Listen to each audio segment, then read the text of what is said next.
present teacher. Hello champions, आज हम इस वीडियो में शब्द विचार में उत्पत्ति के आधार पर देशज शब्द को पढ़ेंगे।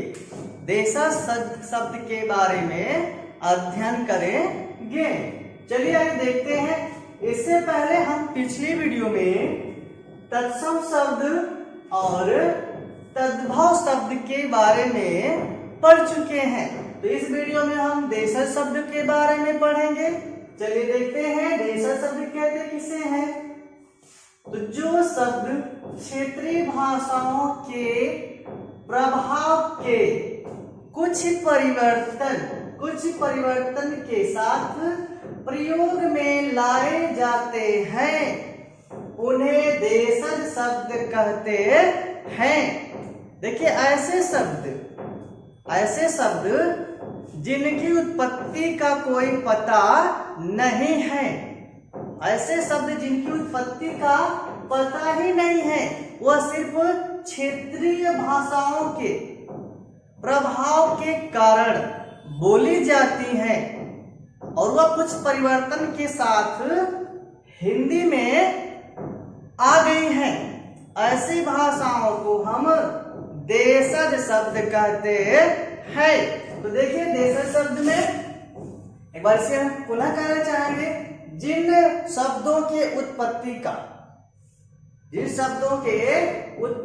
का पता नहीं चलता है, वह पढ़ने में बिल्कुल अटपटा सा लगते हैं।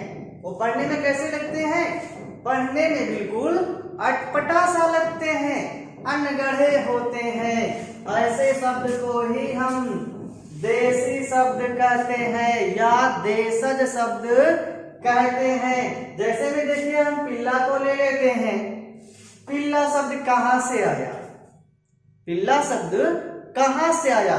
इसकी उत्पत्ति का कोई पता नहीं है। इसकी उत्पत्ति का कोई पता नहीं है। सिर्फ ये क्षेत्रों में बोले जाने वाली भाषाओं के एक शब्द है जो कुछ परिवर्तन लेकर हिंदी में चली आई। इनकी उत्पत्ति का पता नहीं है कि किस भाषा का शब्द है, कहां से आया है।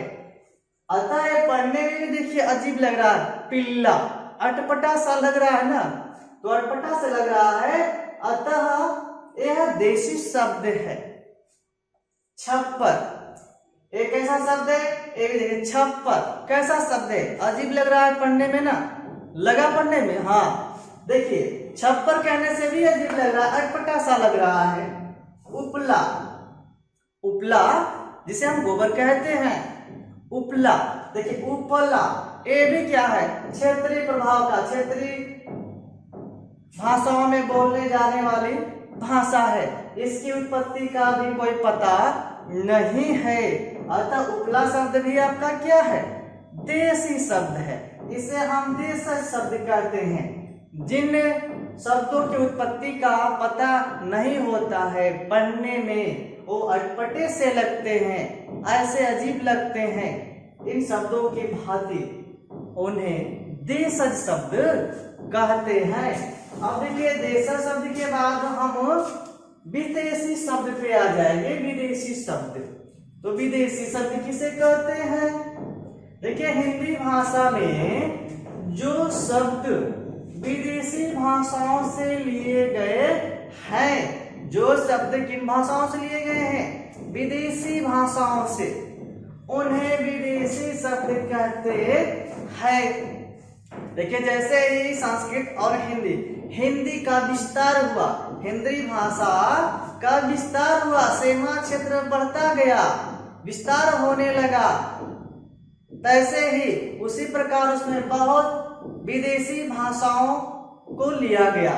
हिंदी में बहुत सारी विदेशी भाषाएं आ गई। जैसे जैसे इसका विस्तार किया गया हिंदी भाषा का ना, उसमें अन्य विदेशी भाषाएं भी आ गई जो अपने रूप में ही देखने को मिलती है, लेकिन उसका प्रयोग हम हिंदी में करते हैं। जैसे में हम देख लेते हैं अंग्रेजी भाषा के कुछ शब्द जो है हिंदी में ज्यों के त्यों लिखे जाते हैं। जैसे में हाउस, देखिए हाउस को हम क्या पढ़ते हैं, हाउस ही पढ़ते हैं, और हिंदी में हाउस से लिखते हैं ना। डॉक्टर, मास्टर, डॉक्टर को हम क्या लिखते हैं, हिंदी में डॉक्टर लिखते हैं, इस प्रकार से लिखते हैं ना। देखिए जो डॉक्टर शब्द है किस भाषा से हिंदी में आया, अंग्रेजी भाषा से। मास्टर शब्द जो है यह किस भाषा से आया, तो यह अंग्रेजी भाषा से शब्द आए। तो जो ये अंग्रेजी भाषा के शब्द आए हैं तो ये तो अपने हिंदी भाषा के शब्द नहीं है, नहीं है ना, नहीं, ये विदेशी भाषाएं हैं, ये यूरोप की भाषाएं हैं जो हिंदी में समाहित हो गई है, हिंदी में आ गई है और वो प्रचलन में भी हैं।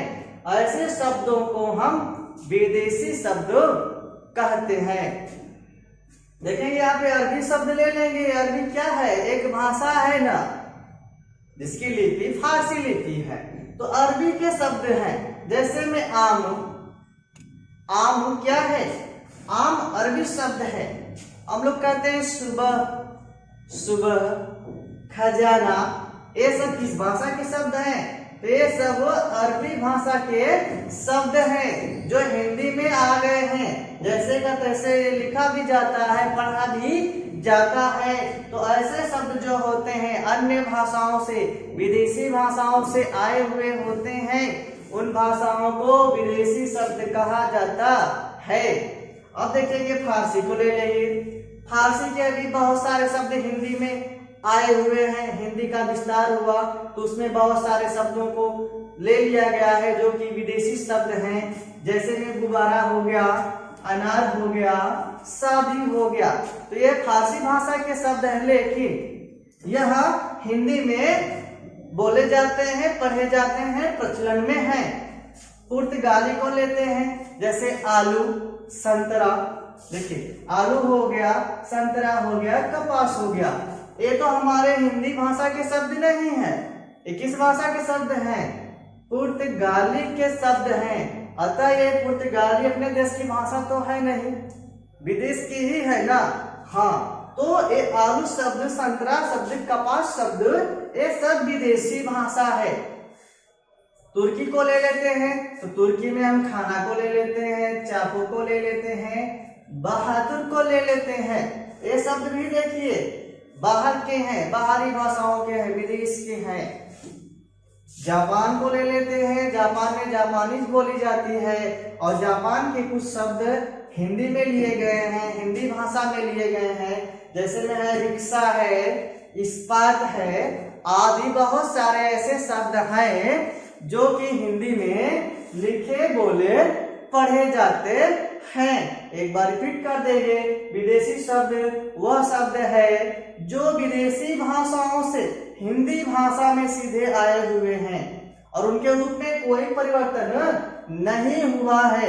ऐसे शब्दों को हम विदेशी शब्द कहते हैं, ठीक ना। तो ये सारे बहुत सारे ऐसे शब्द हैं जो कि विदेशी हैं और हिंदी में उसका प्रयोग किया जाता है। इन्हीं तरह के ऐसे ही शब्दों को विदेशी शब्द कहते हैं। तो विदेशी शब्द भी हो गया। इससे पहले हमने देशी शब्द पढ़ लिया और उत्पत्ति के आधार पर हमने इसके चारों भेदों को पढ़ लिया, तत्सम शब्द, तद्भव शब्द, देशज शब्द, ठीक है ना। Okay, thank you.